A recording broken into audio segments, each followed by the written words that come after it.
내가 모든 일에 나를 기억하고 또 내가 너희에게 전하여 준 대로 그 전통을 너희가 지킴으로 너희를 칭찬하노라. 그러나 나는 너희를 알기 원하노니 너희가 알기를 원하노니 각 남자의 머리는 그리스도요 여자의 머리는 남자요 그리스도의 머리는 하나님이시니라. 무릇 남자로서 4절에 머리에 무엇을 쓰고 기도나 예언을 하는 자는 그 머리를 욕되게 하는 것이요. 자, 기도나 예언을 할 때에 남자가 머리에 무엇인가를 쓰고 기도나 예언을 하는 것은 그 머리를 욕되게 하는 것이다. 그 머리를 욕되게 한다는 이 이야기는요, 이 머리, 어떻게 보면 이 남자의 머리, 3절에 보면 남자의 머리는 누구라고 되어 있습니까? 그리스도라고 되어 있죠. 3절에 보면 여기서 말하는 머리는 헤드, 이런 그냥 어떤 신체적인 머리를 의미할 수도 있지만 좀 더 비유적으로 근원, 출처를 의미합니다. 남자의 출처, 남자의 근원은 그리스도, 하나님으로부터 나왔잖아요. 그리스도로부터 나왔잖아요. 남자의 머리는 그리스도요. 그러니까 무릇 남자로서 머리에 무엇을 쓰고 기도나 예언을 하는 자는 그 머리를 욕되게 하는 거라는 겁니다. 그 머리를 욕되게 하는 거.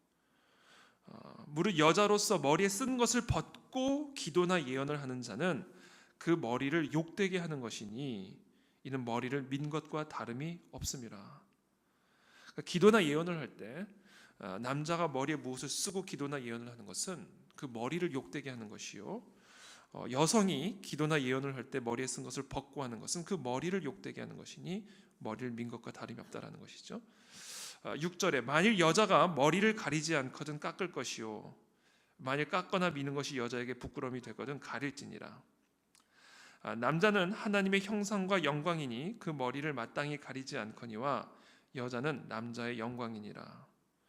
그러면서 8절에 이렇게 설명을 합니다. 남자가 여자에게서 난 것이 아니요 여자가 남자에게서 났으며, 그렇죠? 갈비뼈를 취해서 여자가 만들어졌죠.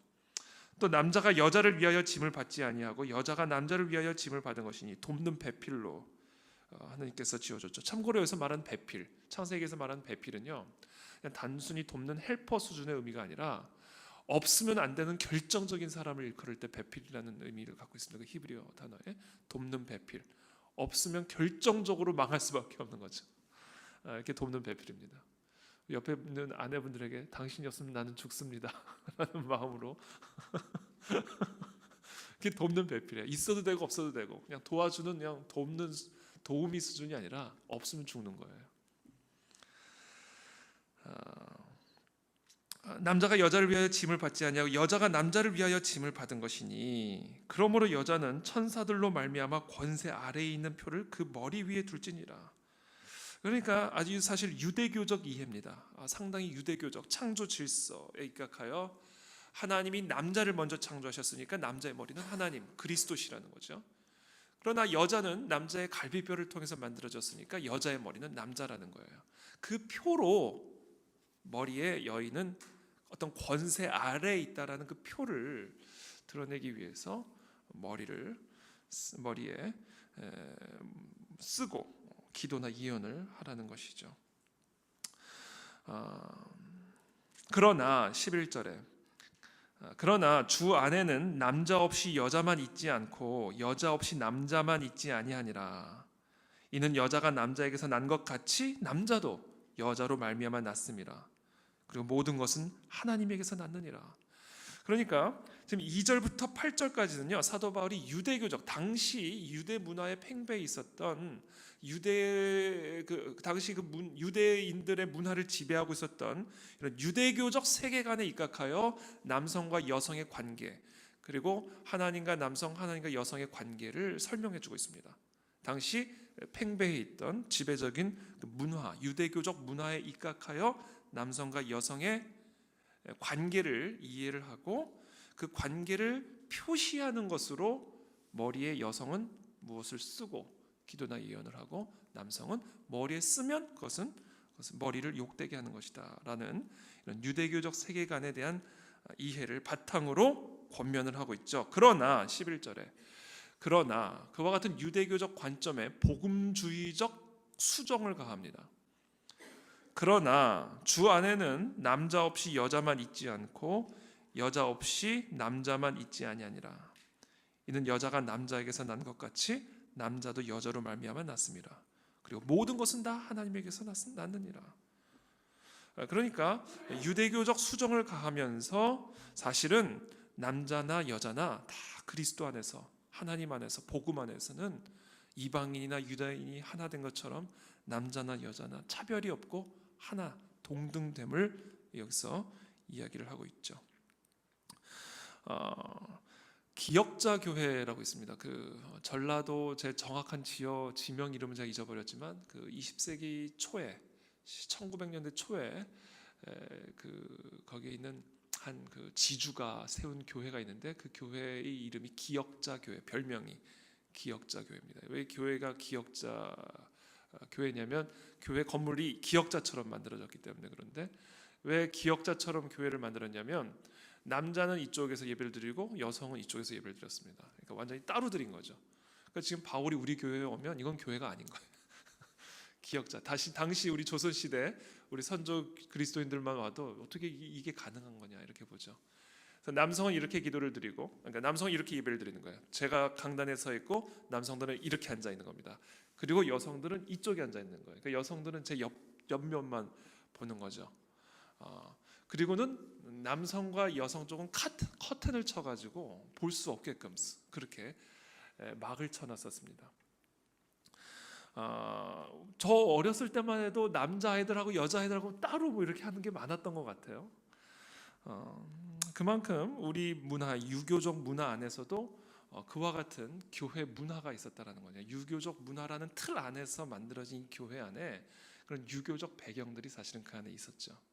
마찬가지로 이 유대교적 배경이 이 고린도 교회 안에도 여전히 남아 있었다. 왜냐하면 아무래도 당시 그 문화적 상황에 영향을 받을 수밖에 없죠. 근데 그런 기역자 교회가 한 20년이 지난 후, 10년, 20년이 지나면서 당연히 그 커튼을 내리게 되고, 그러면서 이제 함께 예배를 드리는 공간으로 수정되어져 가는 모습들을 그 교회 역사에서 제가 본 일이 있습니다. 복음은 토착화하는 경향이 있습니다. 그 시대적 문화에 뿌리를 내리는 경향이 있어요. 성육신, 복음은 성육신하는 성향이 있죠. 하나님의 말씀이, 하나님이 하나님으로 오지 않으세요. 이 땅에 사람의 모습으로 오셨습니다. 그러니까 토착화, 그 시대적 문화, 그 시대적 배경에 뿌리를 내리고 그 옷을 입습니다. 그리고는 그 문화를 바꿔버려요. 이게 복음입니다. 그 시대 문화의 옷을 입고는 그 시대 문화를 복음으로 바꿔버리는 것, 이것이 복음이죠. 마치 하나님이 사람의 모습으로 오셔서 사람을 변화시키시는 것처럼, 당시 이 유대교적 배경과 문화 안에 복음이 들어오셔서 결국은 유대인과 이방인의 차별을 폐지하시고, 그 당시 유대교적 사회에 만연해 있던 남성과 여성의 차별을 궁극적으로 폐지하시는 어떤 그런 복음의 열매들을 우리가 보게 되죠. 요세푸스, 당시 1세기의 유대인의 신약 시대의 유대 역사가입니다. 이 역사가가 어떤 이야기들을 하냐면, 나는 그 여자로 태어나지 않은 것, 이방인으로 태어나지 않은 것에 대해 항상 감사하는 기도를 드린다, 이렇게 되어 있습니다. 기도문에 그렇게 되어 있어요. 내가 여자로 태어나지 않았고 이방인으로 태어나지 않은 것에 대해서 항상, 노예로 태어나지 않은 것에 대해서 이 세 가지를 항상 감사드린다. 그것이 유대교적 문화입니다. 그런 유대교적 문화 안에 이 복음이 들어가서 결국에는 이 문화를 변화시키는 이 복음의 능력을 우리가 보게 되죠. 그래서 오늘 우리는 이 고린도 교회를 향한 이 사도 바울의 권면을 이 고지고대로, 여자는 반드시 무엇을 써야 되고 남자가 무엇을 쓰면 안 되고, 그런 문화적인 적용을 할 것이 아니라 이와 같은 가르침 안에 담겨져 있는 원리, 복음은 그 시대적 문화에 토착화가 되어 뿌리를 내려 결국은 그 문화를 새롭게 변화시키는, 갱신하는 역할을 감당해야 된다. 저는 오늘 우리 모든 우리 그안의진리교회 성도들이 이 세상 속에서 이 복음을 가지고 이 세상 사람들과 함께 지내는 가운데 이 세상의 문화들을 변화시키는 그런 어떤 능력을, 사명을 감당하는 것이 오늘날 우리의 사명이요 또 교회의 사명이다라는 것입니다. 저는 그런 차원에서 우리 교회가 어떤 교회 건물이 아니라 저는 그런 사실은 기도를 했었어요. 우리 교회가 앞으로 하나님이 어떻게 우리 교회를 앞으로 인도하실지는 뭐 저도 모르고 아무도 모르지만 어떤 기도를 했었냐면 너무 교회 같은 교회가 아니었으면 좋겠다는 생각. 세상 사람들이 봤을 때 저기는 내가 들어갈 수도 없는 그런 장소다. 저런 물론 구별된 장소이긴 하지만 그러나 정말 이 세상 속으로 좀 더 깊이 들어가서 세상을 변화시킬 수 있는, 너무 세상과 분리되어 있는 장소가 아니라 세상 속에 있지만 세상 속에서 이 세상을 변화시킬 수 있는, 문화 속에 들어가서 문화를 변화시킬 수 있는 그런 어떤 것이 사실은 이 복음의 본질적인 모습이 아닌가. 하나님이 마치 인간으로 오신 것처럼. 그래서 우리 교회가 앞으로 하나님이 어떻게 우리 교회를 인도해 가실지는 하나님만이 아시지만, 그러나 앞으로 우리 교회가 이 대한민국이라는 이 시대적 문화 속에서 이 문화를 변화시킬 수 있는 그런 복음의 능력을 감당하는 이 교회가 되기를 저희가 함께 기도하면 좋겠습니다. 이 시간 함께 기도하면